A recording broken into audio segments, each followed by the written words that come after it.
everybody, my name is Eli. My name's Jason. And we are the Yahoo and the Torah YouTube channel. And we know that your time is very valuable, and we really appreciate it. And it seems like we might be missing a few people, Eli. Yep. Why is that?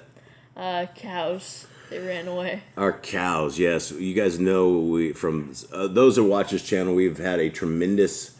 lost like 16 cows, like dead, since the beginning of this year. Hasatan has completely raged on this family. He's completely made sure that we have... really, that he's trying to faminize us as a tribe. And yesterday, the cows broke out. What cows we have left broke out, and they took off, and they're somewhere, and everybody in the house was looking for them, and it was wild. And we were having, we have 10 pit bulls, and somebody's got some hormone issues or something. And so it's literally, I did not know if I was going to make it out alive yesterday. I really don't. And that is the tragedy with having 10 pit bulls and living the kind of life out in the middle of the jungle that we live, is that we never know if it's going to, we're going to, we by the grace of our Creator, we are here today and breathing. But today, enjoy what we have today, because tomorrow's definitely not promised. Right, Eli? All right. And so as we are, the boys are out with the other part of the tribe. Why are we doing this? Why are we doing this just you and me? Because we need to feed the sheep, like Yahoo. Well, we need to feed the sheep. And we also, while we were crying out to Yah yesterday, we didn't exactly make an oath, but I asked Eli, I said, hey, I wonder if we do more of our Torah stuff, if we will have less curses and more blessings. And it just seems like the right thing to do. And so I guess it's only going to be 2 of our 5, unless Nicole can pipe in at some point. But she's trying to patrol the dogs while we're trying to find our cows. And this is the story of our life. So thank you guys very much for being a part of our family. This is the Yahoo and the Torah channel, and this is Yah's channel all in all. So last time, we ended up with a lot of commands. And so I want to go over the commands to where we're at, because I think we're at 30 now, roughly. Yeah. Eli, you're the only guy I have here, so it's going to be, you and I are going to have to talk a lot. Are you with me? Mm-hmm. All right, Eli's one of my shyer of the groups, and so that's why he reads, and the other guys usually talk. And same for Nicole. She doesn't really say a lot because she doesn't like videos and she doesn't like this stuff. But I guess I will be boisterous and loud enough for all of us, and we'll keep it rolling. So commandment number 1, Eli. Be fruitful, multiply. Commandment 2, multiply.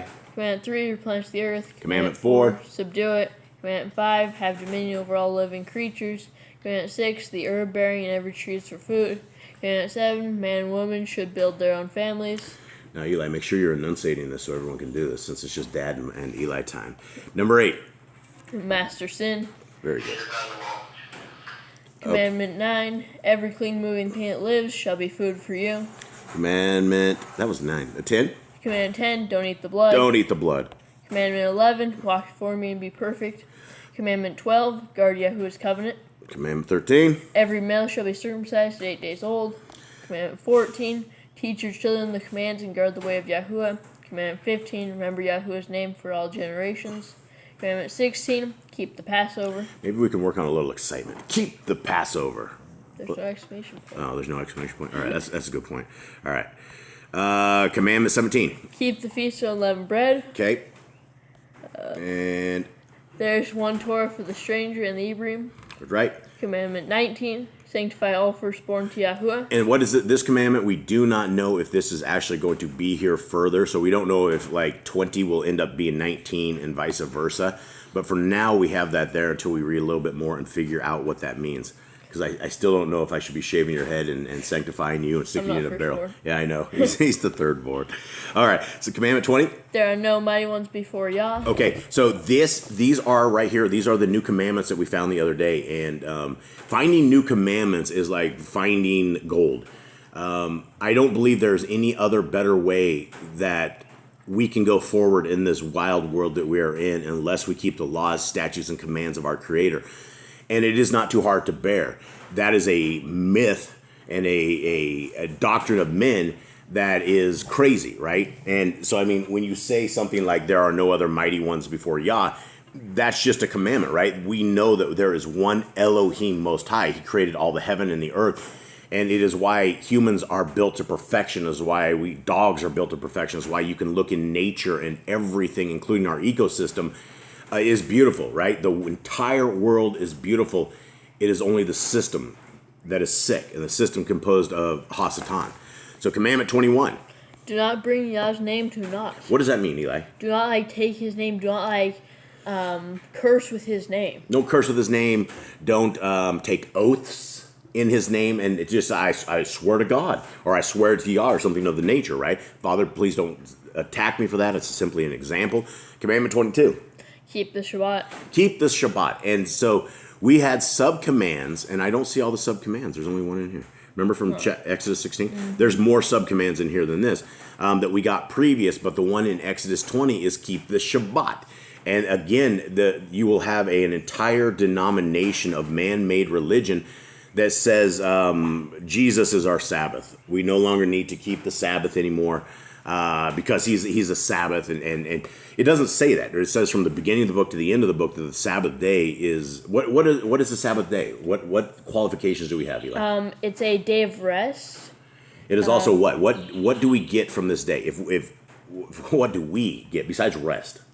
We get blessings. Blessings, right? Because there's and no if other. you don't follow it, you get curses. Right, yeah, and so your curses that you may get, you may not realize you're even getting cursed. You may life just may not be going down the direction that you are thinking of going, and it's simply a curse, right? It is simply that the will of the Creator is not with us because we are not keeping the Sabbath. And so the beginning of Torah keeping, I truly believe, is keeping the Sabbath. Once you keep the day of the Sabbath, and it's a little awkward at first. I remember back when we first started keeping it, it was a little weird. We didn't know what to do. We were half Judaizers. We were half not Judaizers. We did not know. We literally started off ripping toilet paper into shreds. And this is long. This is what they say TMI is. But we since those days, we actually got bidets or bidets. I don't even know how you say it, but it's the awesomest thing in the world. When we saw all the U.S. people running and fighting for their toilet paper, I decided there had to be a better way, and all of you folks in Europe and I don't know if it's more civilized. I think it would be civilized countries that have toilets that shoot water on them, and it's your days of toilet paper over. But we were so messed up, we didn't know what to do, and so the places that we saw were like, well, you need to rip the toilet paper. I mean, the Jews even go so far as hiring the goys, the non-Jews, to flip their lights on and do different things of that nature, and that is not what the Sabbath is supposed to be. As we come into the understanding of the Sabbath, it is literally a day of rest. And we're inventing the Jews have like hundreds of laws just for a Shabbat. And it's outside of the Torah. And so that is wrong. And so we got to keep it as the Torah says. And it's not meant to like harm us. It is meant to give us rest. And so we don't cook, we don't cling, we really don't leave the premise. Yeah, we don't work. No servile work. We do feed our cows because they do not feed themselves. And we go from there. All right, commandment 23, Eli. I want you to say this with an exclamation point. Honor your parents. Yeah, that's the spirit, son. Can you say that one more time for me? Honor your parents. All right, kids. So don't forget, you guys need to honor your parents. And it is very important for all of us. And it's a commandment, and there's a good reason, too. Sometimes your parents are wrong. Sometimes your parents don't have all the answers. But if they're good parents, they're trying for the right ways, and hopefully if they are good parents and they're in the will of Yah, they will figure out the correct way and what we need to do. All right, 24. Do not kill. Don't kill. All right, next. Command 25, do not break wedlock. Okay.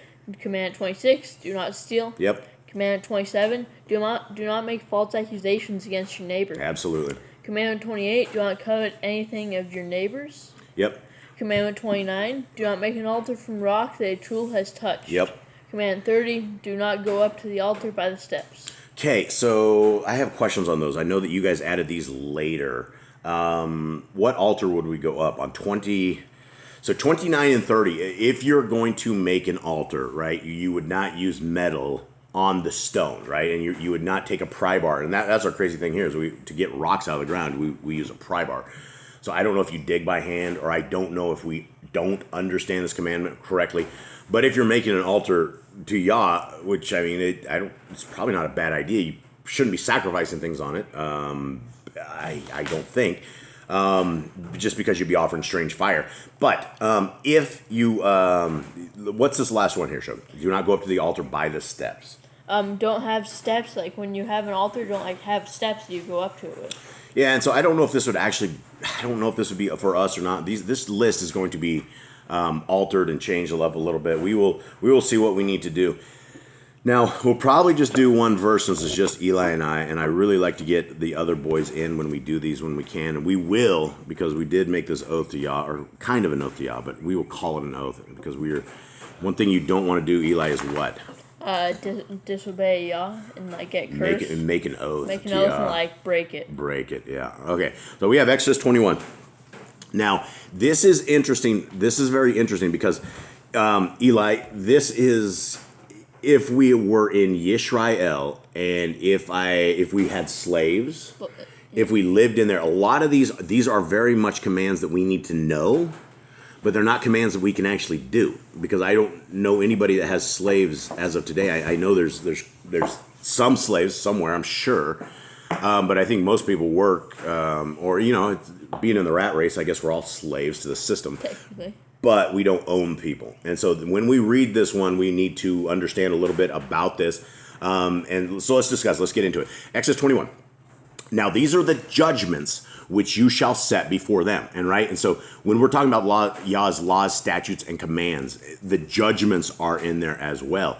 And so if we were living in a holy land, if we were living in the land of Yah, then we would have these kind of things. And these kind of things begin in verse 2. If you obtain an Ivri servant, so if you obtain a Hebrew servant, however that happens, again, that's probably not going to happen today, in these days, 6 years he shall serve, and in the 7th he shall go out free for nothing. What is with that 6th and the 7th, Eli? So it's like a Sabbath year. It's almost like a jubilee, right? In the seventh year, everybody gets free, right? They're taking their debts, so basically, if you end up owning a Hebrew servant, they're yours for 6 years, and then they go out for free. Verse 3, if he came in by himself, he shall go out by himself. If he were married, then his woman shall go out with him. If his Adonai have given him a woman, and she have borne him sons or daughters, the woman and her children shall be her Adonai's, and he shall go out by himself. All right, so what exactly is that saying? So basically, if you have a Hebrew servant and if he comes in with a wife, then he will leave with his wife. You can't take his wife from him. And if you give him his wife, then he will go out by himself, and he does not take his wife with him when he leaves. Right. So you could actually lose your wife at this stage, as well as your kids. Right. Yeah. The woman and her children shall be her Adonai's, and he shall go out by himself. That's to me a little weird. Does this seem weird to you? I don't know, because maybe it's because they're owned by the master. Well, it could be. And so if you were, I guess it would be, they were breeding stock almost. And pay attention, Eli. Your mama's got the dogs. All right. So that is very interesting, right? So, I mean, let's talk about this real quick. What is happening? So I take you in, you're my slave. Yeah. I have a woman, and I give her to you. Yeah. And you have kids, and I kick you out in 6 years, or in the 7th year, your woman is no longer your woman, and the kids are mine as well. Yep. So it's like I've bred livestock, kind of, right? I don't know. Is it weird? Yeah. What do you think is weird? In this day and age where we're only used to one man, one woman, and in marriage, and they've outlawed everywhere else, that's not the way Yah had it. But these are very interesting things, and they've obviously had to happen for them to have these kind of judgments. All right. So, verse 5. And if the servant shall plainly say, I love my Adonai, my woman, and my children, I will not go out free, then his Adonai shall bring him unto the judges. He shall also bring him to the door, or unto the door post, and his Adonai shall pierce his ear through with an awl, and he shall serve him forever. What does this mean, Shug? So basically... Shug's his middle name, folks. Sorry, it's his nickname. Go ahead. So basically, if the slave loves his master, he wants to stay with his master and his wife and his children, he doesn't want to leave, then the master will basically put a awl through his ear, and he'll be like a permanent worker slave kind of thing. So what do you think an awl through the ear is going to be like? Are we talking painful? Are we talking like a railroad track spike through the side of the ear, or are we talking like a piercing, I don't know. like most women have in their ear? what would qualify as an awl through your ear? I think any kind of metal through your ear, right? I don't think it has to be giant. I have no idea. So they bring him to the door. They put his ear to the door, and they put a hammer up there and a nail, and they drive it through. And you're so I guess that's gotta hurt. It's gotta hurt. It doesn't sound pleasant, but I guess if life is good there and you want to be branded by your master, then that's the way it goes. So very strange things. We're not used to things like this, but if we lived in a time such as this, or if we woke up and we happened to be like 3,000 years ago, this is the way it would be. All right, verse 7. And if a man surrenders his daughter to be a maid servant, she shall not go out as the men servants do. Eli, anything? It's a little confusing. What's yours? Oh, you're reading you're reading it as well. I don't know exactly what this would mean. A maidservant, I guess, if he gives his daughter up, which again is it seems very strange to us that you would allow your daughter to become a maidservant or something. But I guess it was different times, and I guess if you're so broke you can't even take care of your kids, and you find somebody who's going to be a good master to your daughter or something, I guess that's how you would do it. Again, I'm not familiar with these customs, and so we are, we're trying to play this one by ear, as they say, all through the ear, play it by ear. I got it. All right, yes, I know. It's a little different today, Eli and I. All right, verse 8. If she please her Adonai, who has betrothed her to himself, then shall he let her be redeemed. To surrender her unto a strange nation he shall have no power, seeing he has dealt deceitfully with her. Again, if she's a bad servant or something, say you give your daughter away and she is not a good servant, you're not supposed to surrender her to a strange nation. What does that mean? Basically, don't sell her to some other place. Yeah, don't sell her to the Gentiles. Don't sell her to the heathens and have her in that kind of a world. Because I guess it would be under different judgments and precepts and things, and I guess it wouldn't be good. But anybody who's has any other info on this, definitely leave it in the comments. We love to see your guys' comments as well. Verse 9. And if he have betrothed her unto his son, he shall deal with her after the manner of daughters. So there is hope for the female maidservant, right? Mm-hmm. Hopefully she makes it in that tribe that she's in, and it just seems like almost a sad end to your daughter if it doesn't go well, right? If she's I don't know, if she's not a woman that somebody would want, then she could end up in a bad situation, real bad. Mm-hmm. I don't have any other way to say that. If he take him another woman, her food, her raiment, and her duty of marriage shall not diminish. So she becomes a part of the tribe, right? Mm-hmm. And I guess again that's if you take another woman. Now that's a little weird too, right? If you take another woman, how would that go down in today's society? Not good, probably. I think the world is a lot more jealous than it was back in the day. Maybe not jealous, but we don't understand what it's like about tribe building. And it's very easy back in the day, Eli, to get wiped out as a tribe, right? If you only have, say, 8 or 9 of you guys, and you don't have a whole pile of kids and to defend the things, you guys could, a raid of bandits could come by and kill you all, and that's the end of the tribe. So I guess the bigger the better, and so I guess that's where jealousy would have to... you would have to go for the benefit of the entire tribe's survival versus, the jealousy. And there is jealousy because we've seen that with Abraham. And was it Abraham? No, who was it? We had Jacob and we had Rachel and Leah. They had issues. And it's just, I'm sure they had to have issues. I'm sure it just wasn't clickety-click. All right. Are we on 11? Yeah. Okay, and if he do not these 3 unto her, then shall she go out free without money. Okay, so I guess you can kick her to the curb without paying her any kind of cash, which is, again, it feels a little, dude, hopefully she would go back to her father or something, mm-hmm. or something of the sort, or be free, because the guy, and the father probably sold her some horrible, evil thing of that nature. Let's go on. He that smites a man so that he die shall be surely put to death. Okay, an eye for an eye. Yep. Is this how we do this in this world? No, nowadays you just go to jail. You go to jail, but you really, you can go to jail for, like a dude we just heard about. He murdered a chick in his car, and he got 5 years in prison, right? That's it. And now he's a motivational speaker teaching people tongues.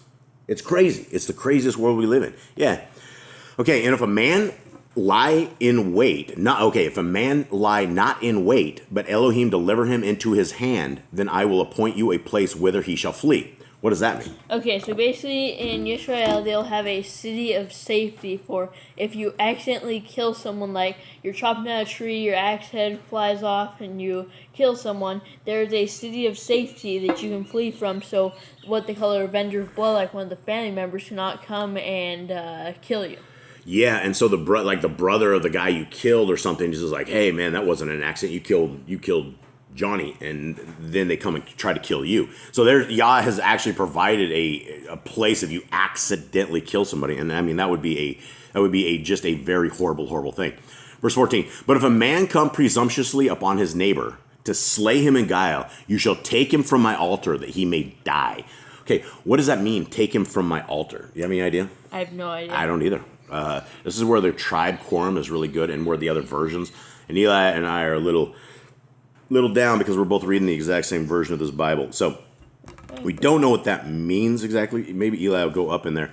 But I don't know why he would take him from his altar. To maybe take him away from anywhere close of Yah's altar or anything of that sort. All right, so as Eli's finding that, I'm going to go to the next one. And he that smites his father or his mother, Eli, shall surely be put to death. Good thing I don't smite you. Yeah, that's a good thing. Yeah, definitely. It's a good thing we'll live in Yashrael as well. All right, so what did you find on that? Okay, so in another version, the Amplified Bible says, but if a man comes willfully upon another to slay him craftily, you shall take him from my altar, to which he may have fled for protection, that he may die. Oh, okay. So maybe you just ran and you grabbed a hold of Yah's altar because you know the revenger or the avenger's coming for you. Yeah, get him away from Yah's altar. Then what do you do with him? Then you slay him. Where? Probably outside the gates. Yeah, because you shouldn't have blood, and there's stone him outside the gates. Pick up some rocks, chuck it at him, and that's the way it is. That's how you deal with evil.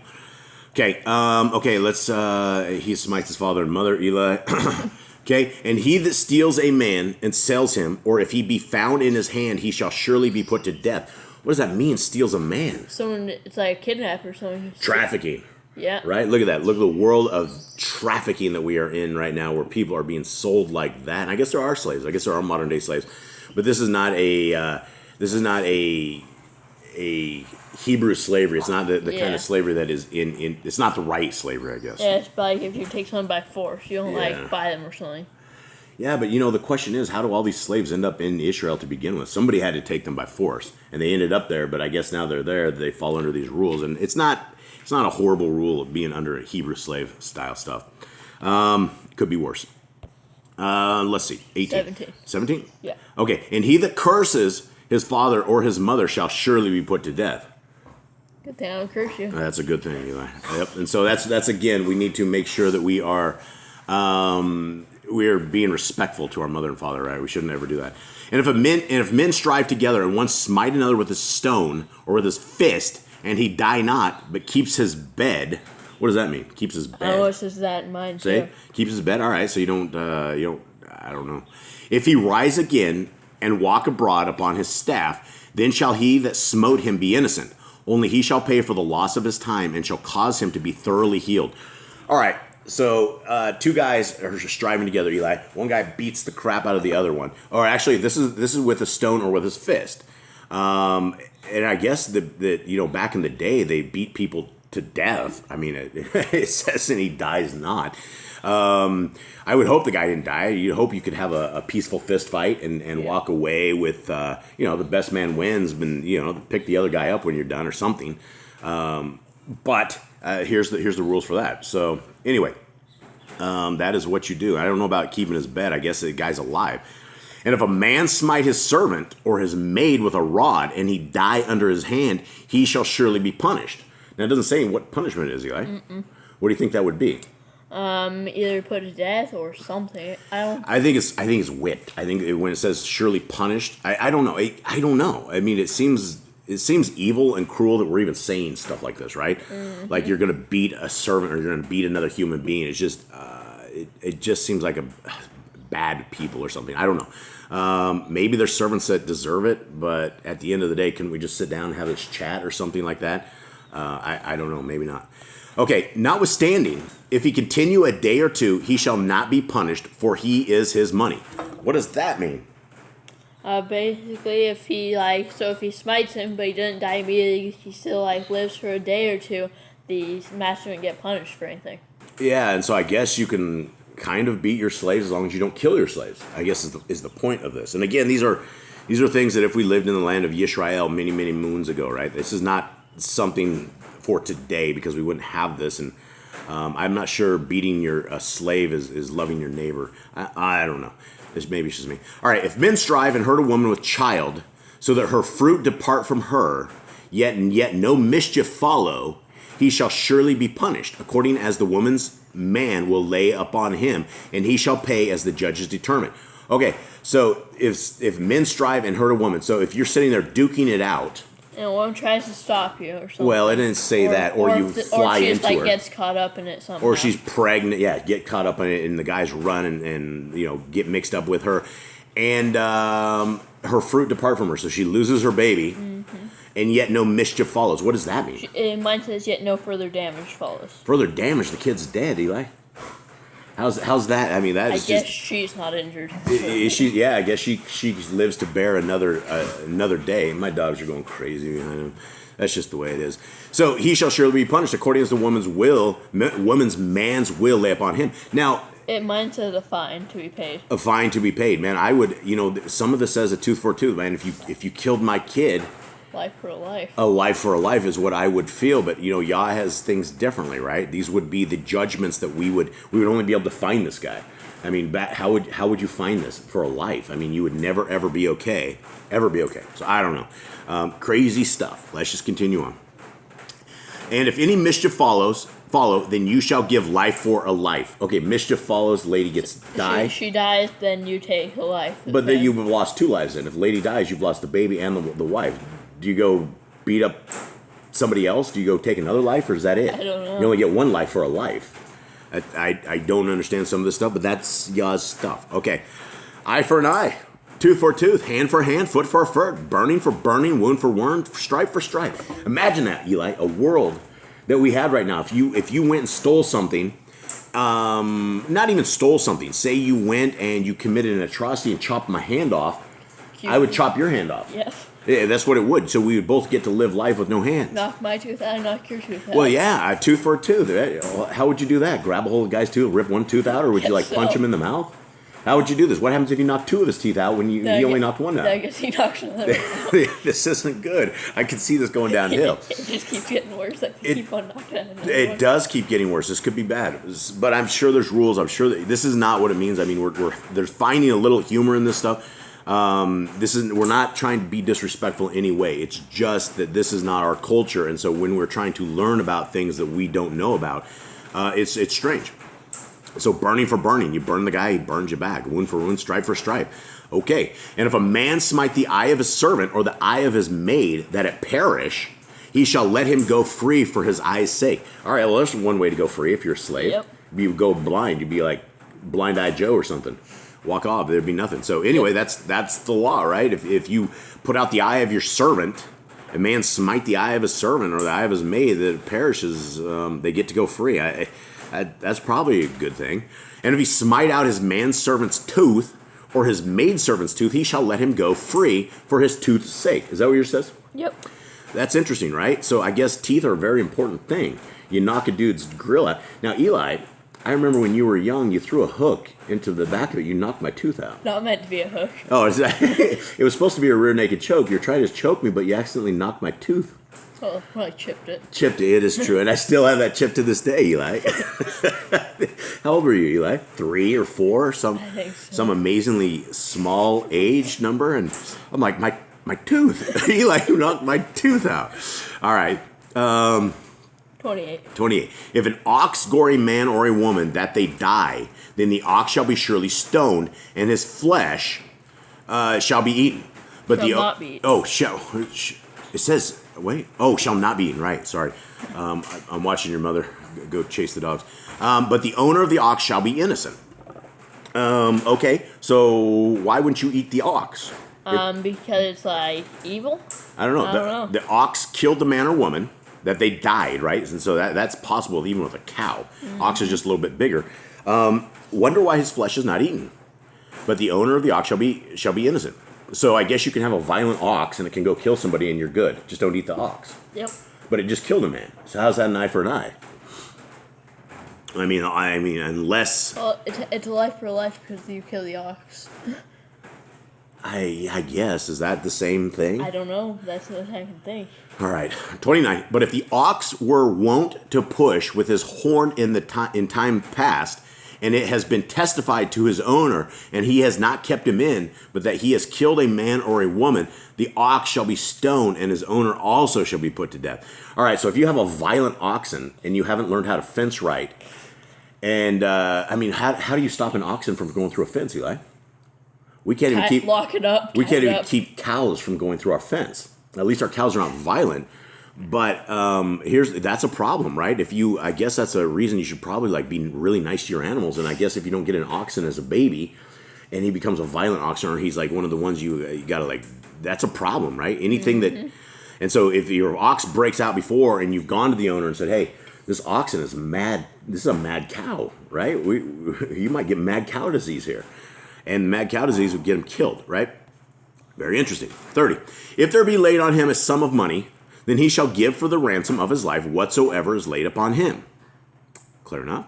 Okay. Whether he have gored a son or have gored a daughter, according to this judgment shall it be done unto him. If the ox shall push a manservant or a maidservant, he shall give unto their Adonai 30 shekels of silver, and the ox shall be stoned. Wow, that's the same price as Messiah, right? 30 shekels of silver. That's what they sold Messiah Yahushua for. What's that? Okay. Okay, so we got to finish up, Eli. We got to get you out there. So the cows have just run amok. Okay, if a man shall open a pit, where are we at? 33. 33. If a man shall open a pit, or if a man shall dig a pit and not cover it, or an ox or his donkey fall therein, the owner of the pit shall make it good, and give money unto the owner of them, and the dead beast shall be his. And if the ox of one man hurts the ox of another, that he die, then they shall sell the live ox, and divide the money of it, and the dead ox also they shall divide. Okay, there's food. Or if it be known that the ox is used to push in the time past, and his owner has not kept him in, he shall surely pay ox for ox, and the dead shall be his own. All right, everybody, we are having emergencies. We love you all. We appreciate everything. We are going to wrap this up so that we can go chase the cows. And Eli, do you have anything? Read your Bibles. Okay, read your Bibles. Take off, Eli. Shalom. Much love, everybody. Shalom.